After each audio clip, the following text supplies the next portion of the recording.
प्रिय मित्रों नमस्कार। आपका प्रिय मित्र एस्ट्रोलॉजर AR जिलेंद्र आज आपके सामने पुनः उपस्थित हुआ हूँ। एस्ट्रोलॉजी ज्योतिष विज्ञान के कुछ गूढ़ रहस्यों की अगली जानकारी देने के लिए।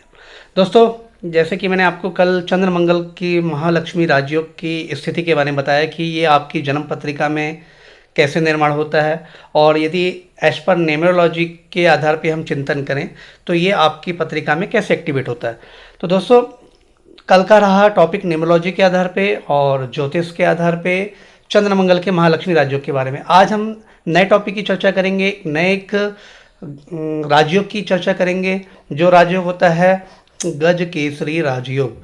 दोस्तों, आपने यूट्यूब में, टीवी में, मीडिया में या कई ब्राह्मणों ज्योतिषियों के माध्यम से गज केसरी राजयोग की महिमा के बारे में बहुत ज़्यादा सुना होगा या जाना होगा।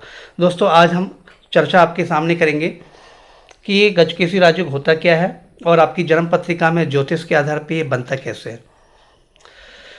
दोस्तों, गजकेसरी राजयोग दो ग्रहों की युतियों से बना है। दो ग्रहों की युति मतलब पहला है गुरु, दूसरा है चंद्रमा।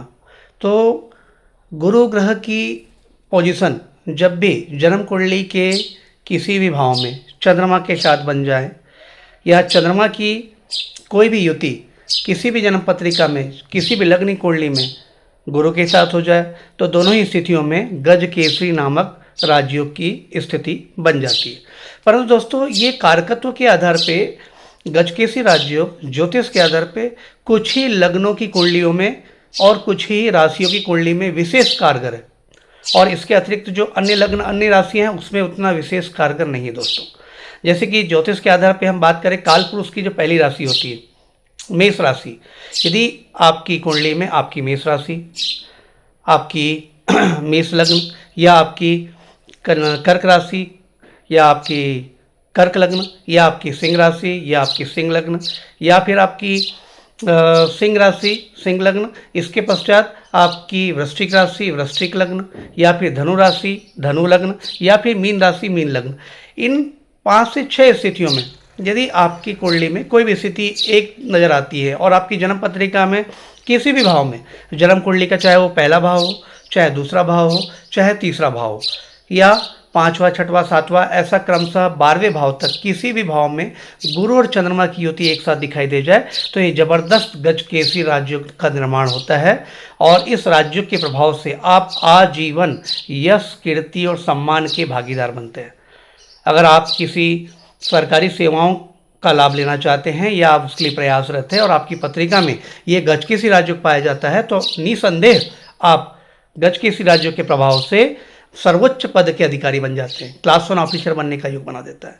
यदि आप राजनीति के जगत में कार्य कर रहे हैं और आप अपना कैरियर उजागर या नाम रोशन करना चाहते हैं तो डेफिनेटली आपके लगातार प्रयास और एफर्ट इस गजकेसरी राजयोग के प्रभाव से आपके जीवन में आप राजनीति के बड़े से बड़े पदों की प्राप्ति कर सकते हैं, चाहे वो विधायक हो, सांसद हो या कोई ऐसा सामान्य पद जो राजनीति से जुड़ा हुआ हो।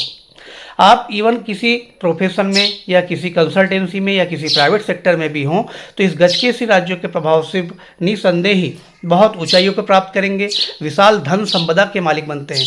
या आप गरीब से गरीब परिवार में भी जन्म लिए हों तो ये मान के चल लें कि आप अपने मेहनत, परिश्रम और कठिन श्रम की वजह से जीवन में मान सम्मान तो पाएंगे ही पाएंगे, इसके अतिरिक्त धन संपदा के मालिक भी बनेंगे।